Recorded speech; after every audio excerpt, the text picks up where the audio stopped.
গাঁজা আমার আপনার 14 গোষ্ঠীর বাপে কেউ বানায় নাই। এটা কে বানাইছে? আল্লাহ সৃষ্টি করছে। আর আল্লাহ পাক রব্বুল আলামিন সূরা আর রহমানের মধ্যে বলে ফাবিআইয়া আলাই রাব্বুকুমা তুকাজ্জিমান, তুমি কোন নিয়ামতকে অস্বীকার করবা? গত কয়েকদিন আগে গাঞ্জা খাওয়ার দলিল বেরিয়েছে। কি দলিল? ফাবিআইয়া আলাই রাব্বুকুমা তুকাজ্জিমান, ভাই আল্লাহর কোন কোন নিয়ামত অস্বীকার করবা?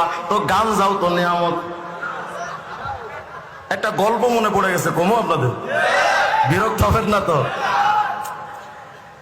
মেথর চেনেন না আপনারা? মেথর কথা কয় না। মেথর বেচারার কাম কি? আতর ঘষা। কোন বাথরুমের কি সমস্যা, ওগুলো তালাশ কইরা হাতে দেখবেন কেরোসিনের বোতল আর বাম হাতে বালতি। মেথর মহোদয় কই জানি যায়, তো যাচ্ছে বাজার দিয়ে, তো বাজারের পাশে একটা আতরের দোকান। তো আতরের দোকান থেকে সাধারণত একটা ঘ্রাণ বের হয় না? মেথর বেচারা যখন এখান দিয়ে যাচ্ছে, তা আতরের দোকানওয়ালা মাত্র দোকানের শাটার খুলছে। শুনতেছি কথা? তো যে মাত্র শাটারটা খুলছে, ভেতরের একটা ঘ্রাণ বাইর হবে না? আতরের দোকান যেহেতু, আতরের দোকান থেকে ঘ্রাণ বের হয়ে লাগবে না লাগবে, লাগছে মেথরের নাকে। মেথর বেচারা তো আতর সহ্য হয় না, আতরের গান যখন নাকে লাগছে তো টাস করে পড়ে গেছে।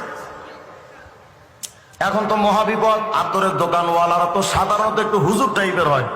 বেচারা মনে মনে ভাবতেছে, আমি একে হুজুর, মেথর তুই মরবি মরবি, আর একটু দূরে গিয়ে মর, আমার দোকানের সামনে গায়, এমনি তো জঙ্গি মামলা খায়, আবার না জানি কোন অপবাদ আমারে লাগায়।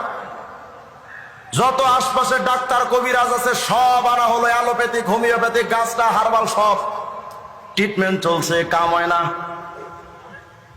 এই মেথরের ভাই যাচ্ছিল পাশ দিয়ে হেঁটে, একজন গিয়া কয়ে, সুকুমার দা শুনছো? বলে কি? তোমার ভাই তার দোকানের সামনে পড়ছে। আগে কত কোন দোকানের সামনে পড়ছে? আতরের দোকানের সামনে।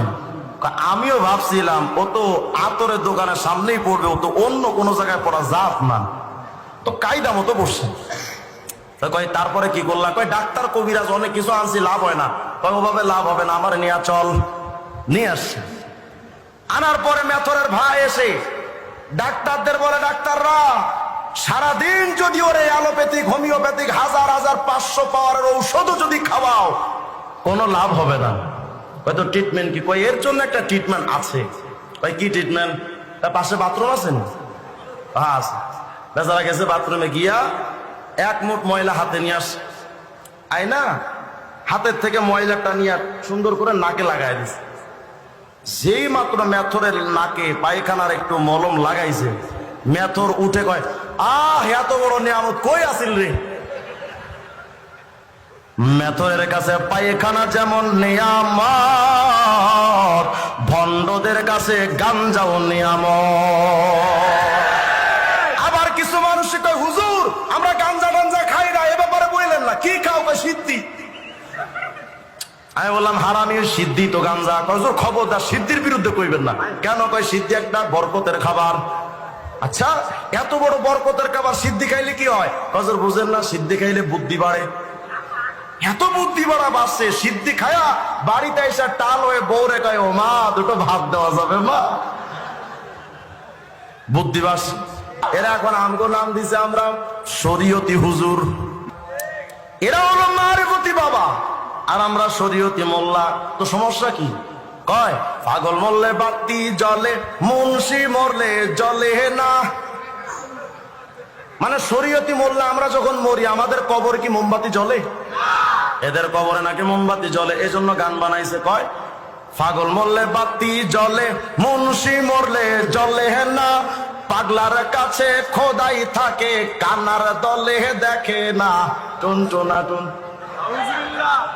মানে কইতে চাই যে ওদের কোন মুরিদ যদি মারা যায়, তাদের কবরে তো মোমবাতি জ্বলে, এই মোল্লাদের কবরে তো মোমবাতি জ্বলে না। তাই বললাম তা তো জ্বলবে। দুনিয়াতে শরীয়ত বাদ দিয়া মারেফতের আগুন গাঞ্জা খাইছস, এখন তোর কবরেও যে জ্বলে, ওটার প্রমাণ তোর ওপরেও জ্বলে। মুসলমান ভাইরা, এই সমস্ত দরবারের ফকির গুলো মুসলমান না কাফের? আমি সুস্পষ্ট ভাবে ফতোয়া দিয়ে যাচ্ছি, আমি ইফতা পড়া একজন ফতোয়ার ছাত্র। যারা লালনের ভক্ত, যারা পীরের কদমে গিয়ে সেজদা লাগায়, বাবাকে যারা গুরু রূপে সেজদা দেয়, এরা বিয়ে শাদী হলে বিয়ে ভঙ্গ, এদের স্ত্রীরা অটো তালাক, অটো তালাক। কথা বুঝেন না? আমার সহজ কথা, অটো তালাক। যারা শিরক করে তাদের সাথে কোনো মুসলমানদের বৈবাহিক সম্পর্ক হতে পারে না, তাদের সাথে কোনো বন্ধুত্ব সম্পর্ক হতে পারে না, তাদেরকে সালাম দেওয়া হারাম। কথা হয় না? এরা মরে গেলে যদি কেউ জায়েজ মনে করে দোয়া করে, সে কাফের। কথা হয় না? কোন কাফেরের জন্য মাগফিরাতের দোয়া করা জায়েজ আছে? তাহলে যারা লালন ফকিরের এত এত মতবাদকে যারা বিশ্বাস করে, বহুশ্বরবাদে যারা বিশ্বাস করে, পীরকে যারা খোদা মনে করে, তারা যেহেতু মুসলমান নয়, তাদের মাগফিরাতের জন্য দোয়া করে। যদি ইমাম সাহেব দোয়া করতে যায় মিলাদ পড়তে, ওই ইমামও কাফের। সুস্পষ্ট ফতোয়া। এদের একজন মুফতি সাহেব আছে, জানেন? এদের একজন বিরাট বড় মুফতি সাহেব। এই মুফতির নাম হলো আলহাজ হযরত মাওলানা মুফতি মুমতাজ বেগম ভাবি। বিরাট বড় মুফতি সাহেব। কয় গান বাদ্য জায়েজ, দলিল। এখন ওরে যদি সারাদিন আপনি বোম মারেন, ও কি দলিল খুঁজে পাবে? যদিও সংসদে দাঁড়ায়, কয় আমি সিয়াসিত্তা পড়ছি। সিয়াসিত্তার কি কিতাব? কয় বুখারী, মুসলিম, মেশকাত। মেশকাত নাকি সিয়াসিত্তা? এর কাছে যদি দলিল তালাশ করেন যে ঠিক আছে গান বাদ্য যে জায়েজ, দলিল দে। এখন ওরে তো কোরআন হাদিস দিয়া দলিল দিতে পারেন, এর জন্য একটা দলিল বানাইছে। কি দলিল? আকাশটা কাঁপছিল কেন? দলিল। আলেম ওলামা হাফেজ সাহেবরা বললেন যে কোন আয়াত এটা? কয় আকাশটা কাঁপছিল কেন, জমিনটা নাচছিল কেন, বড় পীর ঘামছিল কেন, সেই দিন গান গাইছিল খাজা, যেই দিন। এই হলো দলিল। কোরআন শরীফের কোন সূরার আয়াত, কোন কিতাবের হাদিস? কয় আকাশ কাঁপছে, জমিন নাচছে। কবে? কয় খাজা মঈনুদ্দিন চিশতি যেদিন নাচছিল, গান বাজনা করেছিল। তাই আমি বললাম, ভাবি জমিন যদি নাচে, আকাশ যদি কাঁপে, তো বিল্ডিং গুলো ছিল কেমন?